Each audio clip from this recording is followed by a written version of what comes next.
Hammaga assalomu alaykum. Sizlar bilan anchadan beri gaplashmagandik, lekin bugun jamiyatimizdagi bitta holat bo'yicha sizlar bilan suhbatlashamiz.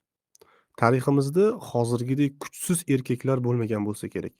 Biz erkakligimizni qanchalik unutganimizni bilishni istasangiz, odamlar ko'rayotgan filmlarga va ular eshitayotgan musiqalarga qaranglar. Sevgi haqida filmlarni olaylik. Odatiy ssenariy bu siqilgan yigit va uni mensimaydigan qiz. Butun kino davomida yigit o'zini maksimal darajada yerga urib, sevgisi haqiqiy ekanligini isbotlashi kerak. Musiqani oladigan bo'lsak, yuragim so'ndi, sensiz hayot yo'q, yasholmayman va shunga o'xshash gaplar. Bu kabi kino va musiqalar biz erkaklarga to'g'ridan to'g'ri urush e'lon qilishgan. Bularning maqsadi bitta: bizni yumshoq qilish. Bular kuylayotgan hissiyotlarga berilgan erkakni qo'ldan nima kelishi mumkin? Instagramga siqilgan rasm qo'yish yoki uni tashlab ketgan qizini podyezdga atirgul sochib ketishmi?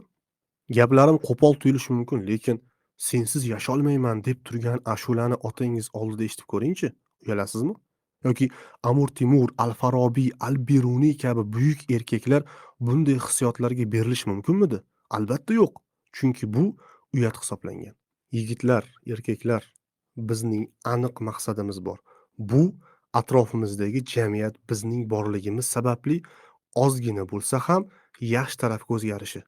Bizdan dunyoni qutqarish talab qilinmaydi. Shunchaki atrofingizdagi odamlar bizni borligimizdan xursand bo'lsin. Chunki biz erkaklar bu jamiyatga nimadir berish uchun kelganmiz, iste'mol qilish uchun emas. Iste'mol qilgandan ko'ra ko'proq bergan erkak jamiyatni ustuni bo'la oladi. Bu qadimgi qabilalardan tortib har qanday sog'lom jamiyatda shunday bo'lib kelgan. Bizga gender tengligi emas, bizga gender farqligi kerak. Erkak olgan mas'uliyati shu qadar yuqori bo'lsinki, hech qanday radikal feminizmga yo'l qoldirmaylik. Sizlarga kuchli intizom, mehnat va yana mehnat, kayfiyat va hissiyotlarga qaramasdan barchangizga yaxshi tilaklar tilayman.